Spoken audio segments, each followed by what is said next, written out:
Okay, so hey guys, welcome back to another predictions video, and in today's video I'm going to be predicting the Morrell versus Agbeko fight. If you are new around here though and you haven't yet subscribed, please do so. Like the video if you do indeed like the video, and let's get straight into it. So going into this fight, Morrell is 9-0 with 8 KOs and Agbeko is 28-2 with 22 KOs. This fight is for the WBA World Super Middleweight title. Morrell's last fight was a win via KO in round 1 versus Falcao, and Agbeko's last fight was a win via TKO in round 2 versus Romay. Morrell is 25 and Agbeko is 31. Morrell is a southpaw. Agbeko's loss have come versus Shishkin in 2021 and Gatika in 2014. So to speak a bit more about what I've just said there, of course this for a world title yet again. Morrell defending his world title against a tough fighter, a fighter ranked in the WBA rankings and a fighter who has got much more experience than him.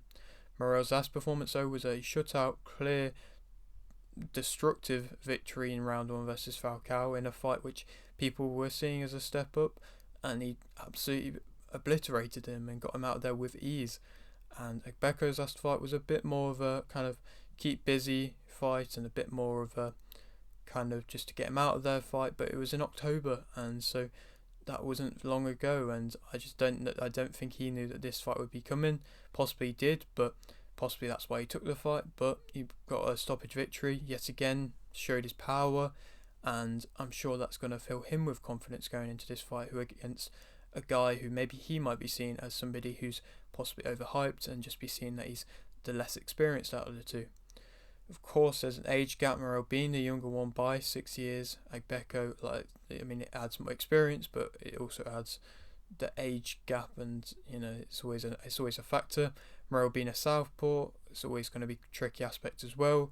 Agbeko lost, like I said, twice against lesser opponents. He's been stopped against 1 to 2, and so he's lost against these lesser opponents, and obviously it's not a regular occurrence him losing. And I mean, he lost in 2021, but then before that, 2014 was a long time ago, and so, like I said, it's been big gaps in between. He's improved from both fights, and so, he used to be, when he was fighting before, he used to be a bit more of a kind of just come forward type fighter that's trying to use his power and just use his size and just trying to walk through you. But since them defeats, he's kind of changed with both defeats and becoming a bit more technical, moving a little bit better now, and so adding a bit more aspects to his game.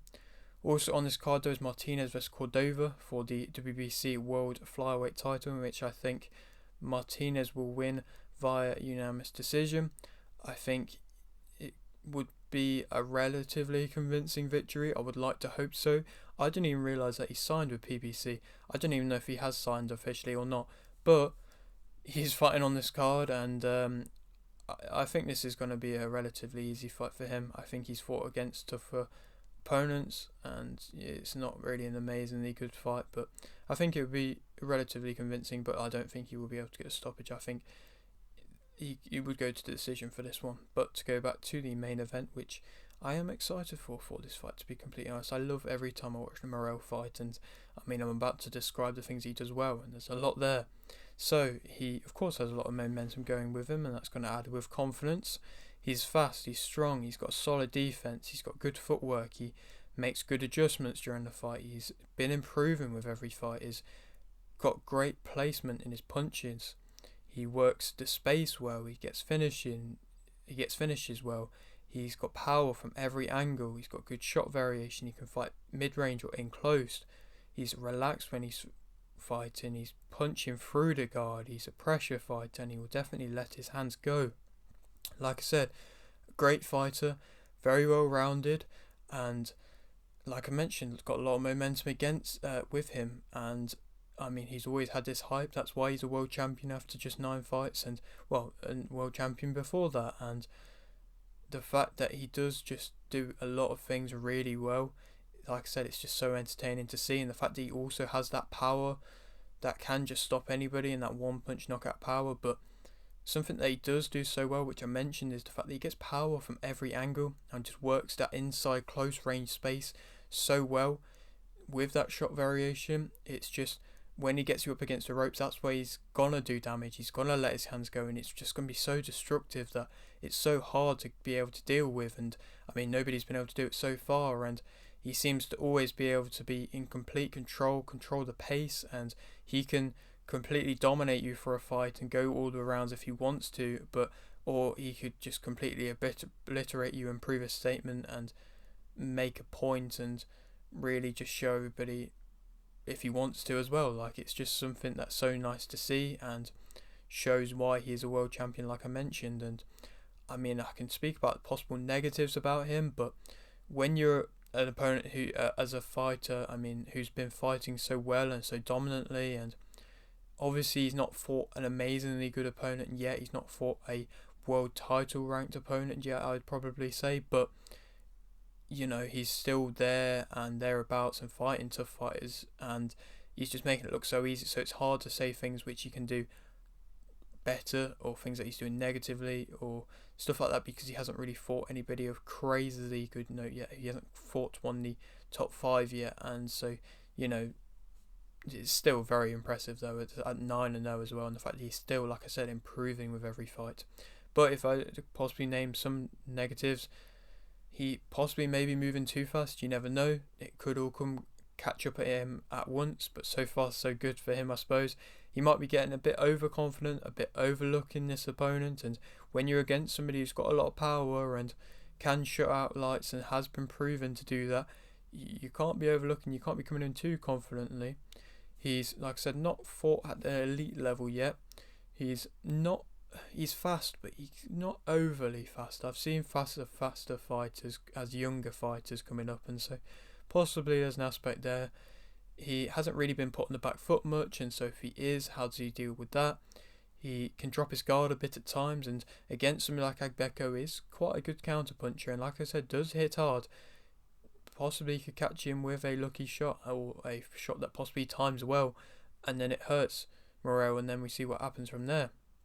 Possibly it needs to set up his shots a slight bit more with a jab, but you know, maybe I'm just clutching at straws a little bit. And he's willing to trade. He's possibly there to get hit as he's willing to trade, but just what he's doing offensive wise is just so difficult to land, and he has got good movement in the process as well. And so to speak about Agbeko, of course he's got that experience. He's, like I mentioned, a bigger puncher. He's a bigger guy. He's a kind of bigger presence in there, and so it'd be interesting to see if Morrell, as he normally does, as that strong fighter, if he's willing to, or if he is able to impose himself as much as possibly he's used to. He's, like I mentioned, fought recently, so he's been active. He's got a good solid jab, he's explosive, he's got decent movement as well. He would like to control the pace, but I don't know if he's going to get that option here.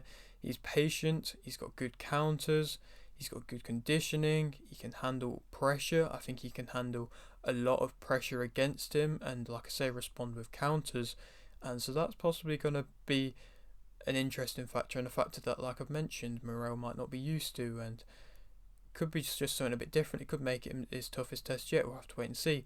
He's got long punches, and so he's got a long range, and possibly when Morrell's kind of coming out from a close range kind of interaction, he could possibly get caught moving out with his dropped hands. You never know.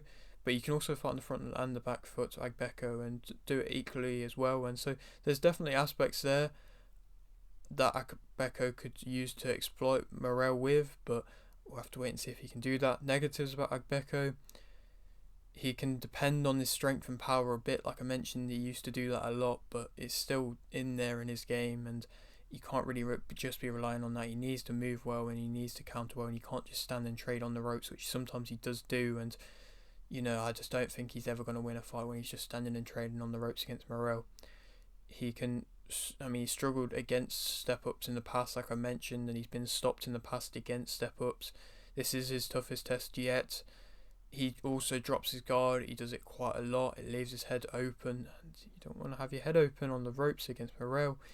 He can be caught by surprise, and Morrell, being explosive as he is, he could possibly catch him by surprise.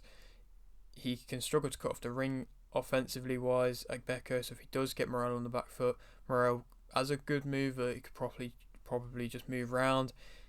He's can be a bit wild. I don't think he's amazingly good on the inside. He can headhunt a bit and possibly not have amazingly good shot variety, and he does leave his chin up in the air as well. Morrell is the favourite for this fight, and I think that Morrell will win via TKO in round 4. I think it's going to be a very good performance from Morrell again. I think it will be a comfortable fight, a great stoppage, an easy stoppage for him. He'll make a fight look easy again, like he always seems to do at the moment. And yeah, I just think that Morrell is going to be way too much for Agbeko. And like I said, defensively, there's too many things that, in my opinion, go against Agbeko to be able to win this fight. But then who he could go on to fight? I don't think he's going to go on to fight like the Charlos or the Canelos or the Benavideses after this fight. I suppose you never know with Benavides because it seems like he's struggling with an opponent at the moment, but I don't know. So I've listed a couple options here of great fights which I'd like to see, who are also greatly high-leveled fighters as well. So Mbili could be a fight, Bazinian could be a fight, Pacheco could be a fight. They're 3 very highly ranked fighters and 3 fighters that have got a lot of momentum, that are winning fighters, that are doing amazingly good at the moment themselves, and could make for a great fight and something be a bit different from Morrell that he's not really too used to. And like I say, make for a great fight, and they're all worthwhile of a world title shot. But yeah, that's it for today's video. Hope you did enjoy. Like this, didn't you? Like this, subscribe if you're new, and thanks for watching.